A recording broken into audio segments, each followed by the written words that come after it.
Kia ora, I'm Pauline Ainsley, Clinical Manager for the West Coast Primary Health Organisation. Our project was about improving access to care and the journey for Māori and whānau with diabetes. Our population on the West Coast tends to be older people. There's a lower proportion of Māori and almost no Pacific. There's proportionally more deprivation than nationally. We have higher poverty, poor literacy, unemployment, isolation and difficulties accessing healthcare, and there's significant travel distances to main centres. There's a high level of disease burden and we have a transient healthcare workforce. We identified our problem through data analysis. There's 23% of our diabetics not being reviewed and we're having minimal contact unless they were having emergencies or complications. There's also suboptimal clinical care with 47% having elevated HbA1cs, 67% with raised cholesterol, 58% on statins, 60% with elevated blood pressure, 45% with elevated urine creatinine and 63% who are only appropriately medicated. And also we have an additional 1,200 pre-diabetics. Our aim was to achieve equity for Māori. We started in April 2018 with a full team and we completed some PDSAs, but then due to staff shortages and a key nurse leaving of our project team, by Christmas we had made very little gain.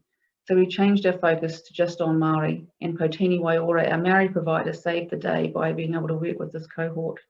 The rest of the presentation is on this. Okay, diagnosing the problem with our Ishikawa diagram, we did originally at an initial stakeholder workshop. Attendees were including consumers and stakeholders from across the coast. They identified the factors that contribute to continual low annual diabetes review rates, inequity and poor diabetes control. We used our affinity diagram to develop our primary drivers for our driver diagram and our theory of change.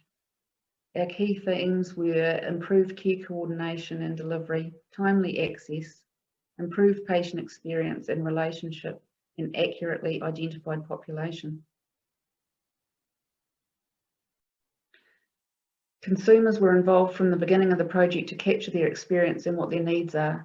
This was through patient survey and consumer representatives on our project team.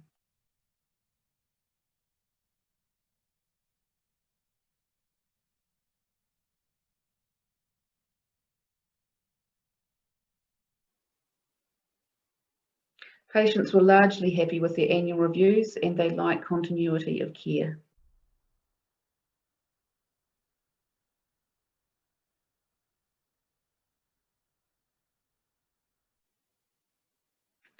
The highlights of our change package are a single point of entry for lifestyle referrals from a dietitian and green prescription, and the medication leaflets for patient education. And I have to acknowledge the Health Navigator website for these. SECO training for nurses stands for Safe, Effective Clinical Outcomes, and this was a training we conduct with rural nurse specialists, and we've adapted to practice nurses focusing on long-term conditions and diabetes cases. Health literacy training is ongoing to our practice teams. For our outcome measures, we measured HbA1c, and for our total population, the median was 79 and the average being 80. The original goal for us was to reduce HbA1c from 83 to 74, aiming for a 10% reduction. For Māori, our outcome measure of HbA1c, the median is 93, the average was 97, and our goal was to reduce by 20% to 74 millimoles per litre. This is usually just for 1, 2 or 3 people, so therefore one person with a poor outcome greatly affected the results. Our process measure for Māori was measuring those overdue for diabetes annual review. So of the cohort of 32 people, there appeared to be a trend starting, as you can see on the graph, at 5 data points up or down, and we did achieve a shift with this, with continuing to measure following. Our other process measure was lifestyle referrals for people with type 2 diabetes. The numbers are small, but the referrals for Māori are more consistent and they increased as time went on. We also measured our attendance for type 2 diabetes at lifestyle clinics for our cohort of people, and people appeared to be attending the clinics. Our process measure was a whānau ora wraparound services that were provided by Potini Waiora to patients. The data was for 15 people who had been seen to date with this presentation out of the cohort of 32 people. Some of these indicators were underreported, such as GP appointments, WINS, food parcels, brief advice, cessation referrals, dietitian and green prescription referrals. They're often declined or underreported.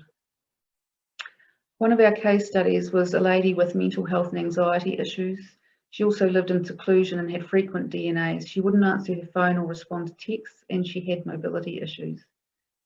She had 2 hospital admissions and 5 ED presentations, 18 GP contacts, 4 did not attend, and her diabetes annual review was overdue by 15 months. And she had also had 4 other contacts with health professionals during the previous year. She'd never attended retinal screening. The outcomes for this lady were some improvement in her health outcomes. She'd been working with Potini Waiora from May 2019 to the end of that year, and she'd had 8 contacts with them, including a diabetes annual review at that time. She had 3 DNA attendances. She'd had a GP review with Potini Waiora multiple times, and she had lots of whānau issues that were affecting her attendance. She declined assistance from the Potini Waiora team at the end of this time, saying that she could manage herself and was feeling more confident with increasing her self-care. Her feedback was very positive, and she much appreciated the support she got from Potini Waiora.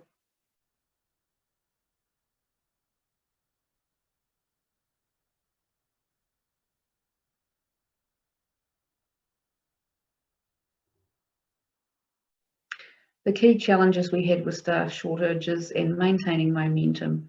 A lot of this was the inability to have protected time for project members to work on the program. It was very difficult to achieve in the practice. We had a high turnover of long-term nursing workforce and a new model of integrated nursing care being introduced to the practice, which also made it difficult to get time to work on the project. We had 3 Buller health managers during the project time, and leadership support was lacking. Potini Waiora involvement has meant the project could continue, otherwise it would have just fallen over. All of these key successes are important, but particular highlights are having a dedicated GP for case reviews and the spread of the project to other practices.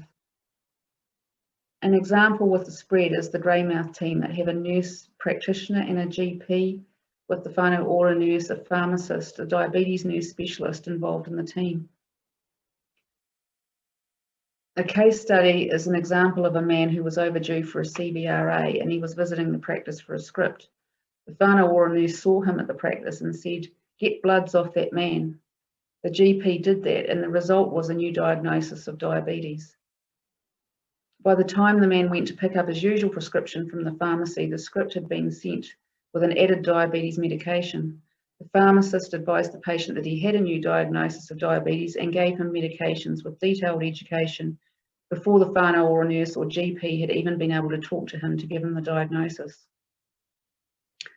The nurse home visited him the next day and to discuss with him, and he advised her that he'd been fully informed by the pharmacist. The nurse has arranged for follow-up with him in the ED because he works during the week. So the team were considering how they could continue to provide the follow-up care for him, and the ED had consented for this to happen through them. An update from December 2020 is that Potini Waiora is still tracking the Buller Maori cohort of 32 patients. Out of these, 29 have engaged. Some have slipped back into old habits, but they're not embarrassed about coming to see the team and tell them. The GP has left, so GP support is currently only available via regular locum. Reefton practice is still going well. The private practice in Westport had a change of ownership at the beginning of the COVID lockdown. They've had some teething problems with the new staff understanding the purpose of the project and the collaboration with Potini Waiora, but this is being worked out. And dietitian support has been through the kairitaki, as many of the patients don't want to see the dietitian. So the dietitian has been providing advice through the team members, and this is working well. The lessons learned were mainly co-design at the beginning was empowering and it added value. And again, patients want continuity of care. A structured approach and adequate time to coordinate care is definitely needed.